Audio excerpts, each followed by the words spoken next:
Boa noite, amigos da Seara Espírita Irmã Lúcia, demais internautas. Eu sou Cris Mascarenhas, da Federação Espírita Pernambucana. E hoje nós vamos estudar o Evangelho segundo o Espiritismo, capítulo 18, dos itens 3 a 5. Bom, esse estudo, Kardec, ele selecionou uma passagem de Mateus, no Novo Testamento.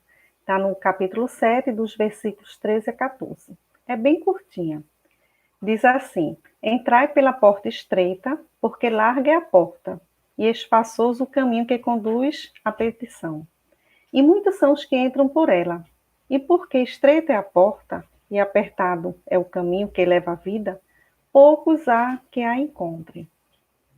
Quando nós lemos esses dois versículos, parece que voltamos àquele tempo das leis mosaicas.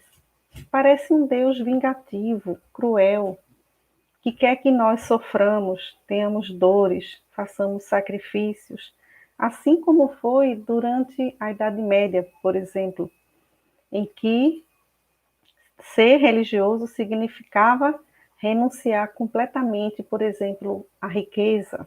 O bom era ser pobre, você ter dinheiro era como se fosse um pecado. Então você fazia aqueles altos flagelos.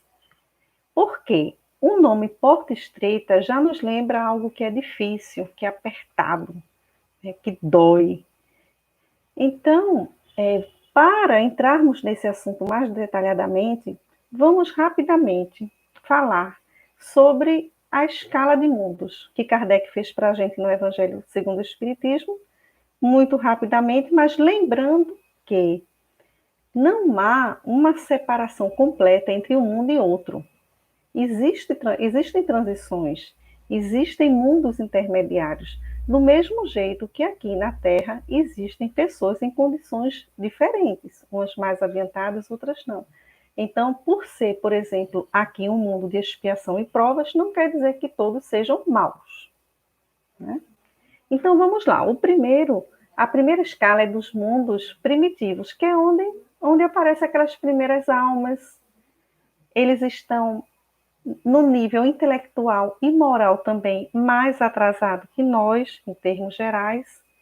O nosso mundo é apenas o segundo na escala de 5. Aí vem o mundo de expiações e provas, que é um mundo em que o mal prevalece sobre o bem, que nós ainda estamos no início de nossa evolução.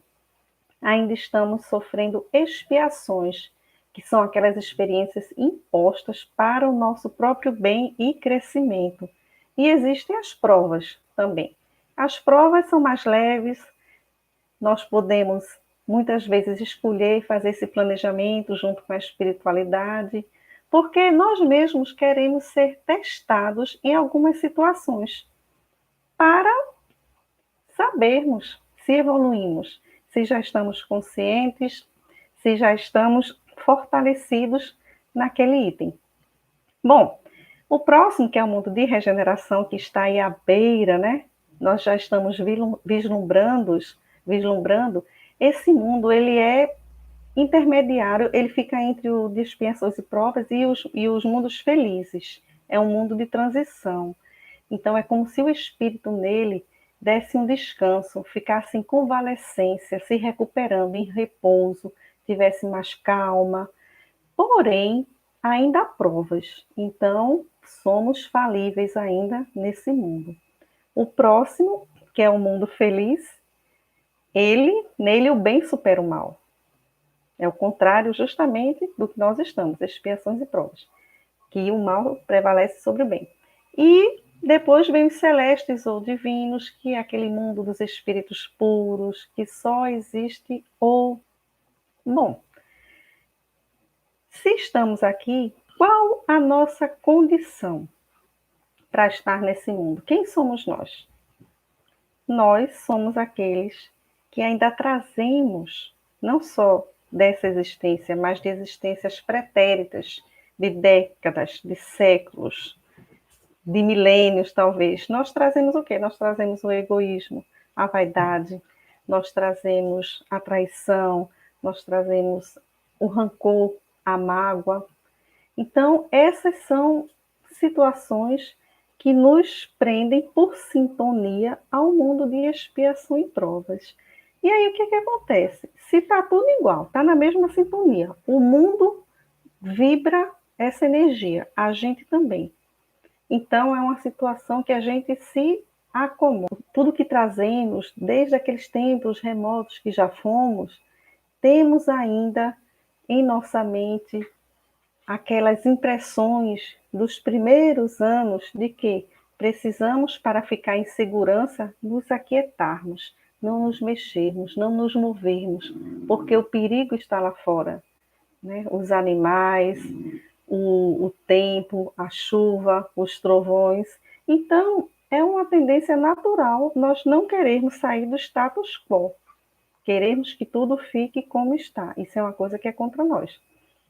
Então, daí surgem sentimentos como ciúme, inveja, traição, um desregramento em tudo, em bebida, em sexo, né? Então, por conta disso, dessa mesma frequência, temos essa tendência. Bom, e nós teríamos dois motivos, teoricamente, para nos movermos, para avançar, que é o objetivo de estarmos aqui, evoluirmos. Um poderia ser por uma motivação externa, ou seja, intempéries da vida, acontecimentos que nós não temos controle sobre eles. Por exemplo, a Covid-19. A única coisa que podemos fazer é nos proteger por meio das orientações das autoridades e proteger o outro. E tem um motivo interno, espontâneo, que é mais difícil pelo que já falamos. Por quê? Ele exige o quê? Ele exige um esforço. Como é que ele chega? Como é que chega essa vontade de mudar? Pelo conhecimento. Quando nós nos aprofundamos, nos debruçamos sobre ensinamentos filosóficos, religiosos, desperta em nós uma felicidade mais na frente que nós temos vontade de ter. Então, nós temos que acionar a nossa vontade. Não fomos feitos para fazer esforço, mas sim para ficarmos quietos. Lá no livro Pensamento e Vida, de Emmanuel, por psicografia de Francisco Cândido Xavier, ele diz que nós somos como uma empresa, que nós temos alguns departamentos. Então, o primeiro departamento é o departamento do desejo. É onde nós temos as aspirações que nos movem para o trabalho, para o funcionamento, né? Atender aquelas necessidades básicas. E aí vem o departamento da inteligência, que já é um refinamento, que já é um acúmulo de experiências, de vivências que abrem mais, ampliam mais a nossa mente e onde nós dilatamos os patrimônios culturais. Bom, tem o departamento da imaginação. Nele, nós acionamos a criatividade, somos mais sensíveis, temos mais sensibilidade, então já aspiramos por ideais mais nobres. E nós temos o departamento da memória, que é onde tudo fica registrado. E ele diz que acima desse todos tem o departamento da vontade. Ela que gerencia, que prioriza de acordo com nossas metas, nossos objetivos. E aí Joana de Ângeles diz o seguinte, que sem uma vontade bem dirigida, não há vida saudável. Ou seja, nós nos desregramos, nos descompensamos e até adoecemos. Então, o domínio do pensamento é importantíssimo, do pensamento, dos sentimentos e ações, para o direcionamento desses departamentos. Logo, a porta estreita nos pede renúncia. A renúncia de todo esse status quo que nós já estamos acostumados, que já conhecemos, e nós não gostamos de novidades, exige muito. Então, teríamos que renunciar às festas, aos gozos, às futilidades, às coisas materiais que nos dão prazer, porque nós estamos encarnados, então nós somos sensíveis a esses prazeres.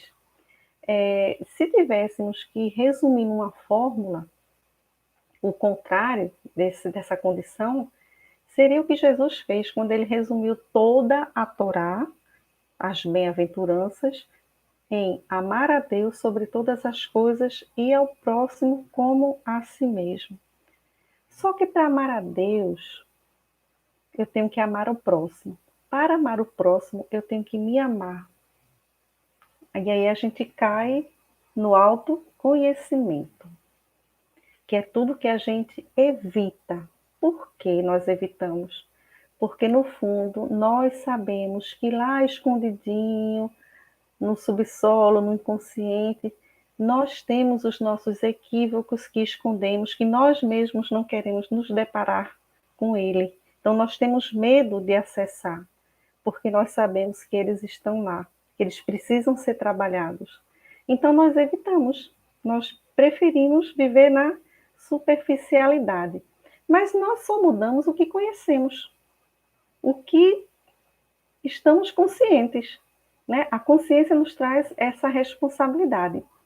Então, lá no Livro dos Espíritos, na questão 919, Kardec faz a segunda pergunta aos amigos espirituais. Qual o meio mais prático, mais eficaz que tem o homem de se melhorar nesta vida e de resistir à atração do mal? E aí a resposta quem dá é Santo Agostinho, de uma maneira bem rápida. Um sábio da antiguidade vos disse: conhece-te a ti mesmo. Essa resposta é atribuída a Sócrates, essa frase, né? É atribuída a Sócrates, mas não foi dele. E o Santo Agostinho, realmente, quando ele responde um sábio da antiguidade, é porque não se sabe mesmo, ele está correto, porque eram 7 sábios, um deles era Tales de Mileto, que desconfia-se que talvez tenha sido ele.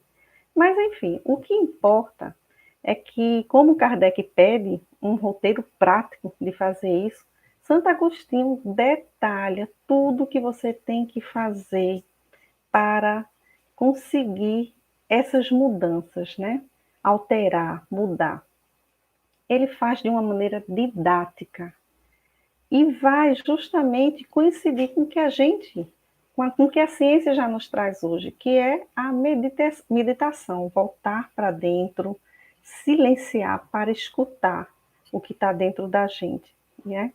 E é interessante que o Sócrates, quando ele chega no templo de Delfos, que ele vai falar com a Pitonisa, né, que ela diz que ele é o homem mais sábio que existe, ele faz uma das recomendações de Santo Agostinho nessa questão.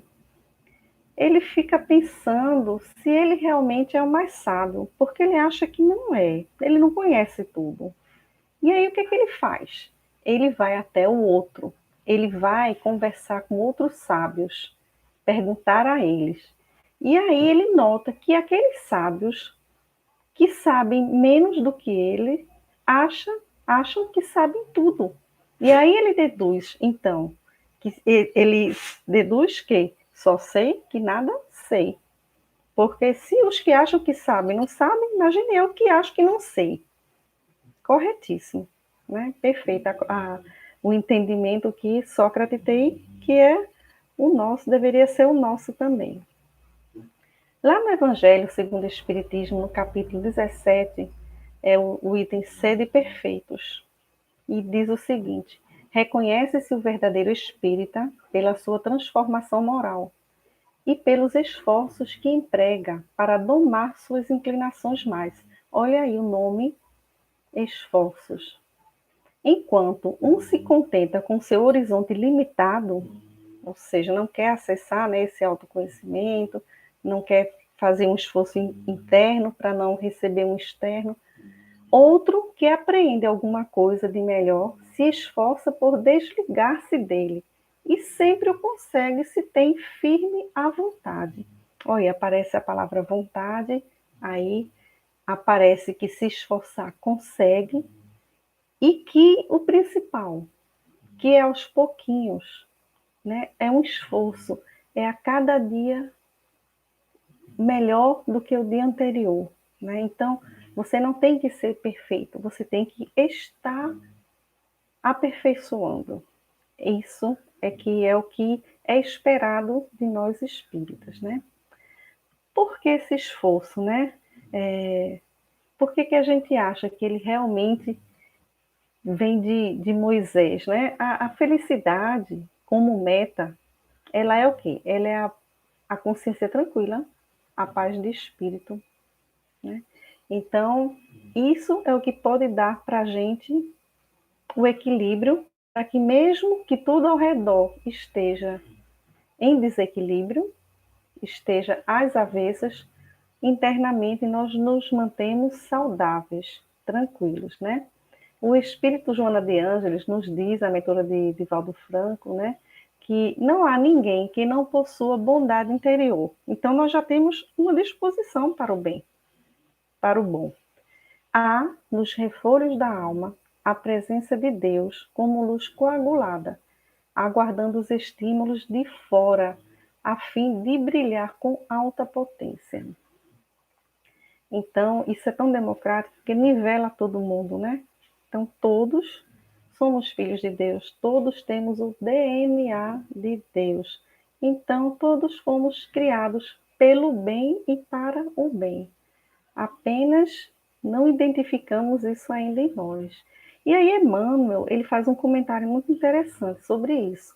Ele diz que da mesma forma que a água, para manter-se limpa, ela precisa escoar para trocar, o sangue, da mesma forma, para não necrosar, ele tem que circular no nosso corpo. Todo o bem que nós recebemos de Deus, porque nós recebemos os bens, né? A vida, o ar para respirar, o alimento através das frutas, né? Então, tudo que nós recebemos de bem de Deus, aí ele usa a palavra incessantemente, não se cansa, todo dia o sol nasce. Então, esse bem, ele não pode parar na gente, ele tem que dar vazão, ele tem que também se mover. Aí o que acontece quando a gente não dá vazão, quando a gente também não age no bem? Ele diz: toda obstrução, paralisação dessa ação do bem causa inércia e enfermidade. Olha aí, logo nós adoecemos porque ou não fazemos o bem, ou também porque deixamos, ou não fazemos o bem, ou também deixamos a oportunidade, né? Porque quando nós, não adianta só não fazer o mal. Quando nós também deixamos de fazer o mal, nós precisamos compensar com o bem, né? Então, como nos lembra o benfeitor Emmanuel, lá no Pensamento e Vida, né? Por psicografia de Chico Xavier novamente, ele recomenda fazer o bem espontaneamente, é refletir a vida divina por intermédio de nós, porque é o natural, passa por a gente. As obras de Deus, Jesus, agem muito através de nós. É através de nós que o outro é beneficiado, é através dos outros que nós somos beneficiados, as pessoas que aparecem na vida da gente. Bom, então tem uma parábola que diz assim: eis que certo mestre da lei levantou-se para testá-lo, dizendo, porque naquela época todos os sacerdotes, os doutores da lei, a vida deles era perseguir Jesus, no afã de que em algum momento o mestre desse uma derrapada com relação à lei, à Torá da época, né? Depois de fazer o que? Herdarei a vida eterna, ele pergunta a Jesus. Ele lhe disse, Jesus falou, o que está escrito na lei? Porque na Torá, que eram os ensinamentos deles, judaicos, são 113 mais ou menos, metade sim, metade não, já tinha lá dizendo, né? Então ele pergunta, o que está escrito na lei? Como leis?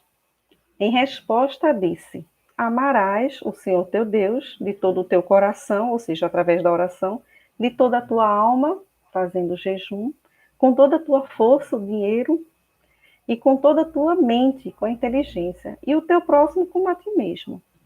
Isso estava em Deuteronômio, capítulo 6, estava lá, no Antigo Testamento. Disse-lhes, respondeste de forma justa, faze isto e viverás. Foi o que Jesus falou. O interessante é, colocar aqui que quando ele fala o que é que eu faço para herdar a vida eterna, naquela época o sentido de tempo era muito diferente. Então, por exemplo, 1 hora para os hebreus eram 3 horas para a gente, como se fosse 3 horas hoje para a gente, né? Então, um mês tinha 30 mil anos para eles, para nós tem 30. Então, 30 dias, 30 mil dias, desculpa. Então, tinha um sentido diferente. Então, para eles, viver eternamente era viver um pouco mais, porque eles morriam cedo, né? Era viver, ter uma vida longa dentro dessa existência. Então, ele, para confundir Jesus, ele diz o seguinte: Jesus diz, né, respondeste de forma justa, faz isto e viverás. Ele, porém, querendo justificar-se, disse a Jesus: quem é meu próximo? Aí Jesus responde lindamente com uma parábola, né? Ou seja, ele faz o que os melhores educadores fazem, e Jesus é o educador maior, ele é o educador do planeta, é nosso educador, nosso mestre. Ele, em vez de dar uma resposta, ele leva a pessoa a pensar, a refletir com uma pergunta. Isso é muito inteligente. Prosseguindo, disse Jesus: certo homem descia de Jerusalém para Jericó e caiu nas mãos de assaltantes. Olha só, descia de Jerusalém para Jericó. Então, todo mundo naquela época, quando chegava a Páscoa, ia para Jerusalém. Todo mundo. Então, quando diz um homem descia de Jerusalém para Jericó, e estava no caminho, não tinha como identificar se aquele homem era um judeu, se aquele homem era um samaritano, não tinha como, porque todo mundo ia para Jerusalém. Qualquer um poderia estar descendo naquele momento, né? Então, ele caiu nas mãos de assaltantes, os quais, depois de havê-lo despojado e espancado, retiraram-se, deixando semi-morto.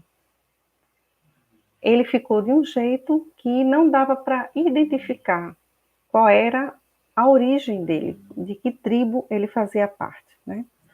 Por coincidência, certo sacerdote descia por aquele caminho e, ao vê-lo, passou pelo lado oposto. O que é que tinha acontecido? O sacerdote estava vindo justamente de Jerusalém, tinha passado por rituais e estava em estado de pureza. E naquela época, se o sacerdote tocasse numa pessoa, num falecido, num defunto, ele tinha que passar por todo o ritual de novo. Então ele não quis arriscar. Ele preferiu a comodidade dele e ele foi embora. Bom, e ele foi para o lado oposto. Certo samaritano, em viagem, veio até ele e, ao vê-lo, compadeceu-se. É bom lembrar que antes desse samaritano, também um levita, que é como se fosse um aprendiz do sacerdote, passou, mas como viu que o sacerdote não parou, por que ele ia parar? Então passou direto também. E aí o samaritano, em viagem, ao vê-lo, se compadeceu, se encheu de compaixão naquele momento. E, aproximando-se, cuidou dele. Atou seus ferimentos, derramou óleo de oliva, vinho. Mas não fez só isso, não fez os primeiros socorros. Ele colocou aquele homem no animal de carga, levou para uma hospedaria e cuidou dele. E ainda disse o seguinte, que depois voltaria e que, se precisasse custear algo para aquele hóspede, que fizesse, que ele traria o dinheiro no dia seguinte. Então, ele foi aquele que acolheu aquele estranho, o outro, que ele nem conhecia, cuidando mesmo, né? Então, cuida dele e o que gastares a mais, quando eu retornar, te pagarei. E aí Jesus faz a pergunta: qual destes três te parece ter se tornado o próximo do que caiu nas mãos dos assaltantes?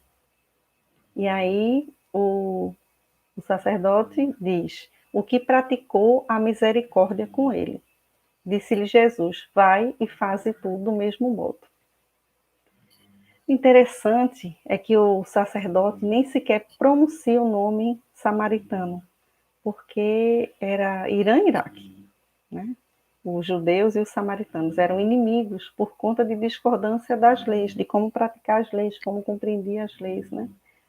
E quantas vezes nós fazemos isso? Nós nem sequer queremos dizer o nome de nossos desafetos.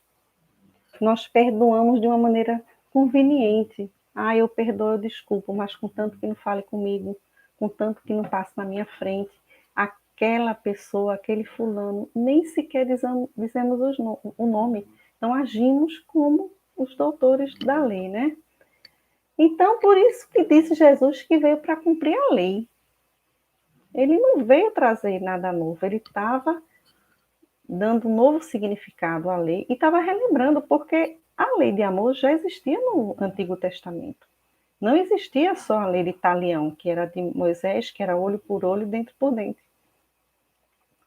Porque essa era uma lei material dos homens. A lei dos homens, ela vai se atualizando, tanto que se atualiza até hoje, e ainda vai se atualizar mais. Mas a lei de Deus é imutável, não muda. Então, desde o princípio, é a lei de amor. Né? Lá em Lucas, no capítulo 13, versículo 23 a 30, tem uma passagem interessante também. É assim: alguém perguntou-lhe, Senhor, são poucos os que se salvam? E aí responde-lhes, forcejai, lutai, por entrar pela porta estreita, porque vos digo que muitos procurarão entrar e não serão capazes. Interessante que quando ele faz uma pergunta com número, são poucos os que se salvam. Jesus não dá números. Jesus dá um conselho. Por que se preocupar com isso? Por que se preocupar com o outro? Por que se preocupar quantos vão se salvar? O que importa é a gente. A gente não tem que dar conta dos outros, das outras pessoas, né? E aí é quando diz, nem todos que dizem Senhor, Senhor, entrarão no reino de Deus, no reino dos céus, né? E aí a gente lembra de quem? Lembra de Lázaro e o rico. Que era assim, ora, havia um homem rico que vestia-se de púrpura e linho finíssimo e vivia todos os dias regalado e resplandecente. Havia também um mendigo chamado Lázaro, que jazia cheio de chagas à sua porta e desejava alimentar-se com as migalhas que caíam da mesa do rico, que os próprios cães vinham lamber-lhe as chagas. E aconteceu que o mendigo morreu e foi levado pelos anjos para o seio de Abraão, ou seja, ele estava entre os espíritos bons. Mas morreu também o rico e foi sepultado. E no Hades, ergueu os olhos, estando em tormentos, e viu ao longe Abraão e Lázaro no seu seio. E chamando disse, Abraão, meu pai, tem misericórdia de mim. Manda Lázaro que molhe a água na ponta dos dedos e me refresque a língua. E Lázaro somente males, porque estou atormentado nesta chama, desculpa. Disse, porém, a Abraão, filho, lembra-te de que recebeste os teus bens em vida, e Lázaro somente males, e agora este é consolado e tu atormentado. E além disso está posto um grande abismo entre nós e vós, de sorte que os que quisessem passar daqui para vós não poderiam, nem tampouco os de lá para cá. As vibrações, né, diferentes. E disse ele, rogo-te, pois, ó pai, que o mandes à casa de meu pai, pois tenho 5 irmãos, para que eles dê testemunho, a fim de que não venham também para este lugar de tormento. Disse-lhe Abraão, eles têm Moisés e os profetas, ouçam-nos. E disse, não, Abraão, meu pai, mas se algum dos mortos fosse ter com eles, eles iriam se arrepender. Porém, Abraão lhe disse, se não ouvem a Moisés e os profetas, tampouco acreditarão ainda que algum dos mortos ressuscite.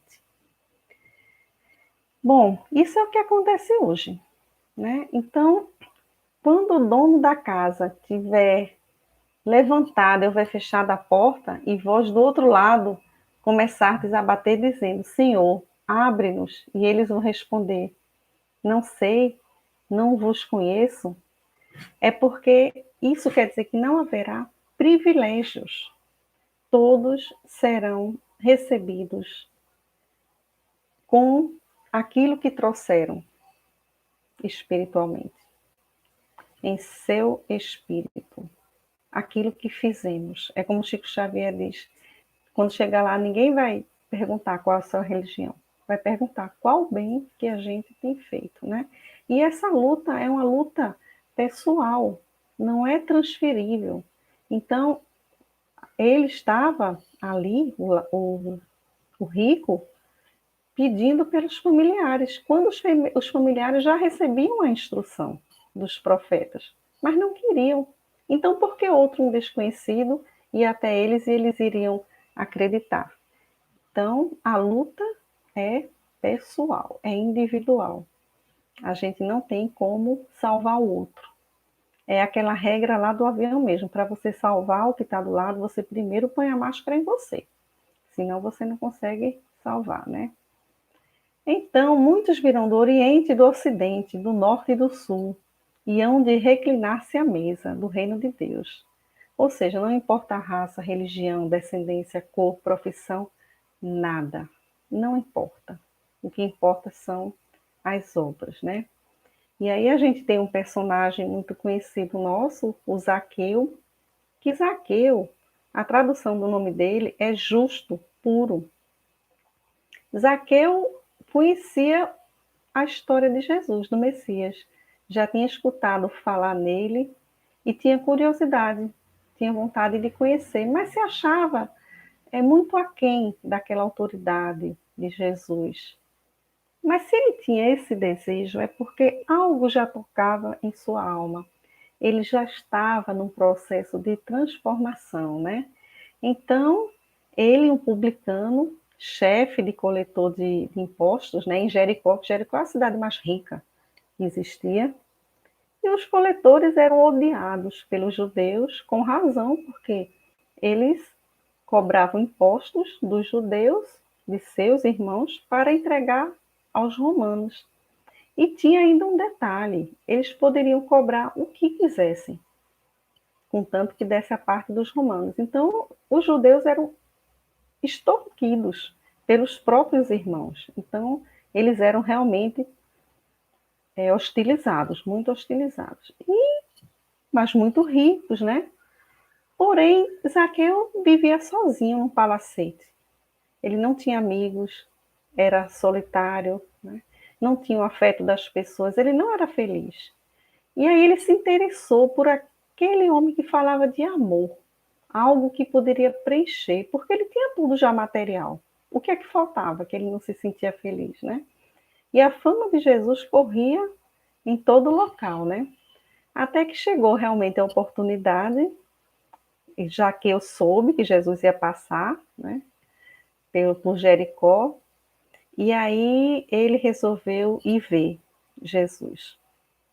Chegou lá, a multidão, ele baixinho, rechonchudo, ninguém deixava ele ficar na frente, ninguém dava espaço para ele. E aí Zaqueu faz um movimento. Ele sobe num sicômoro, que era uma árvore. Nisso tem um simbolismo, ele se verticaliza. Em vez daquelas paixões terrenas, horizontais, ele sobe para ver Jesus. Ele faz um esforço, ele faz um movimento em direção a isso. E quando ele subiu, né, que significa a elevação dele, ele se elevou, estava lá ansioso, na expectativa da passagem do mestre, o coração inundado, né, estava alegre e curioso ao mesmo tempo. E ele vendo Jesus se aproximar, se admirou-se daquele porte nobre, belo, né, o magnetismo do olhar, a simpatia indefinível que Jesus trazia, né? Então ele fica altamente impactado pelo mestre. E mais ainda quando Jesus para perto dele e o chama pelo nome. Como é que aquele homem conhecia? Né? Ele fica ali atordoado. E aí é quando Jesus diz: Zaqueu, desce dessa árvore, porque ainda hoje vou estar em tua casa. E ele parece que se transformou numa criança. Ele desce rápido, ele se envolve com Jesus, dá o braço e ele começa a dar ordens para o que fazer na casa, para arrumar. Jesus fica escutando aquelas conversas dele, bobas, como se fosse uma criança realmente, sorrindo, né? Achando interessante a alegria dele, querendo saber os detalhes. E os discípulos ficam altamente indignados. Como é que podia? Aquilo era tudo que Jesus não ensinava para eles, não pregava. Como é que ia ter com um rico, um publicano, um pecador, se o que Jesus ensinava era amar os pobres? Então, causou um desconforto, mas seguiram, né? Seguiram com Jesus. E Zaqueu faz o que a gente deveria fazer, tanto materialmente como espiritualmente. Zaqueu chega, arruma a casa, ele se desfaz do que ele não precisa mais, ele tira os excessos da casa. Quando a gente tira os excessos da casa da gente, quando a gente faz doações, a gente tira os excessos da alma da gente também, dos pesos. A gente se sente mais leve, se libera das coisas materiais que tanto nos prendem, né? Nos puxam para baixo. Então, naquele momento, os discípulos escandalizados, né? Não conseguem entender aquilo que está acontecendo. Jesus segue com aquela comitiva, eles criticando Jesus, né? E quando chega lá, naquela época era comum deixar as portas abertas para que as pessoas vissem as janelas o convidado especial. Jesus era um convidado ilustre. E ali, Jesus observa que, conversando com os amigos, pregando, vem o arrependimento de Zaqueus. Ele manda servir uma refeição para o povo, né?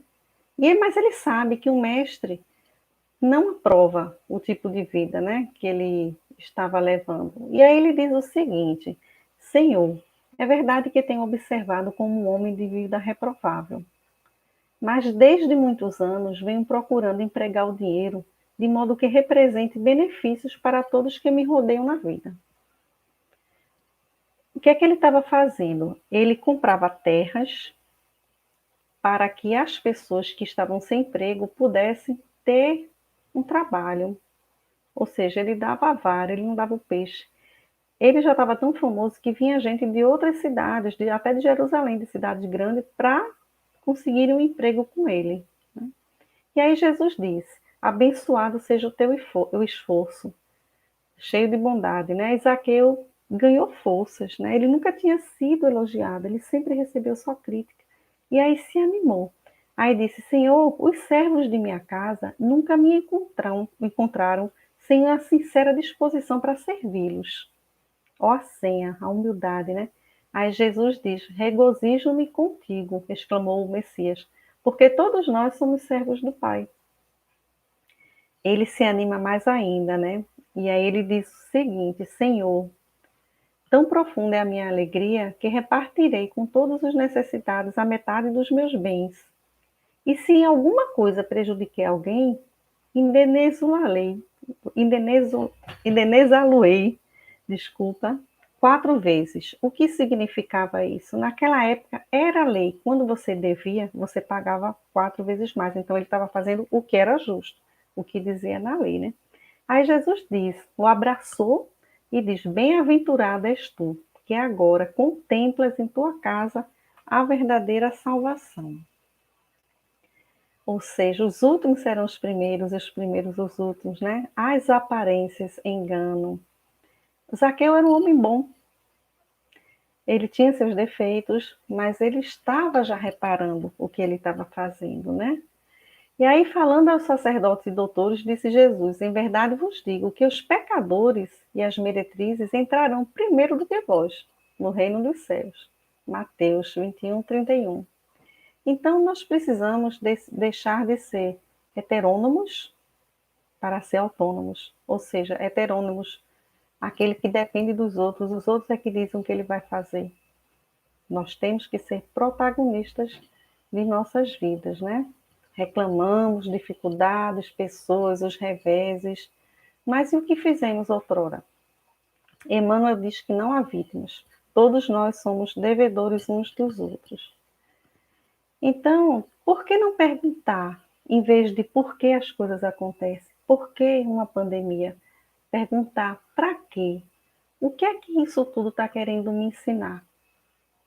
Em vez de pedir à vida, por que não perguntar o que é que a vida está pedindo de mim com essa situação? O que é que eu tenho que mudar? O que é que eu tenho que repensar?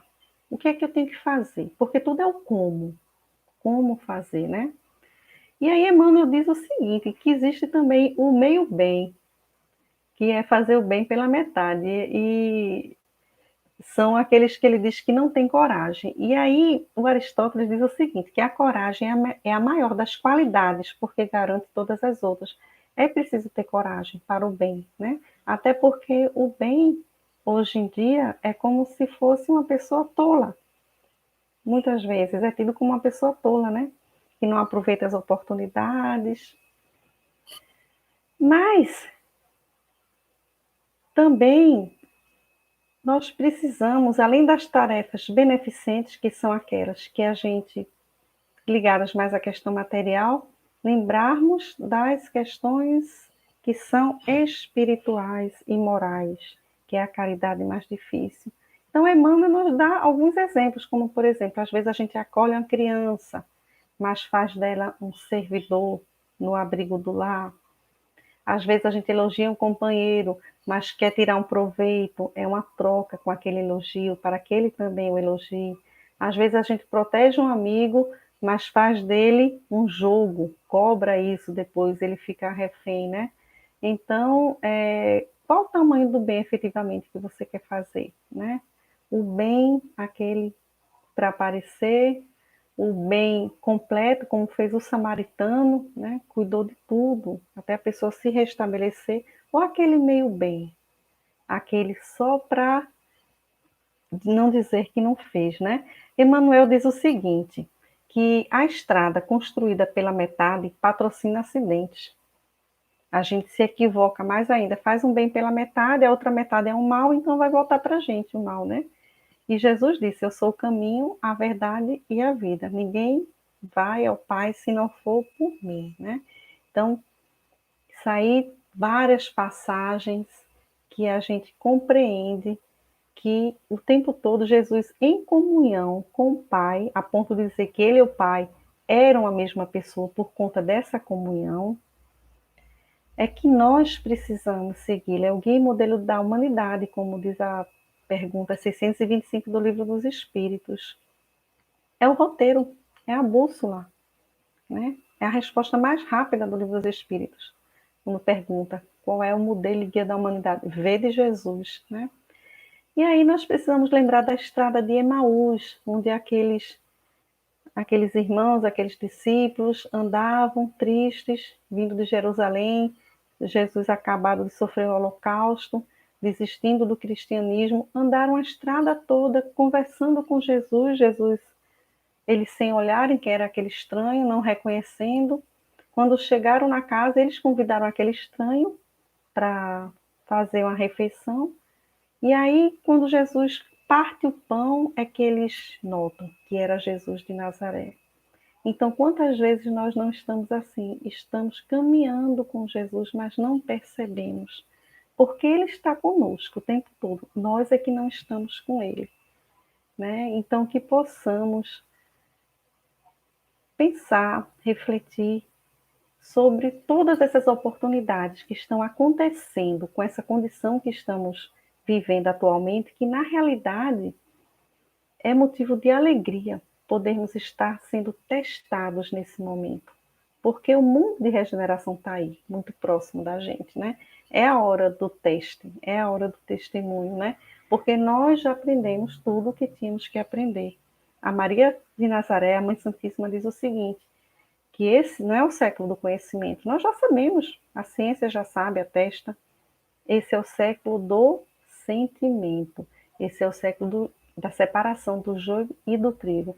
É o século da gente realmente decidir, da gente agir, né?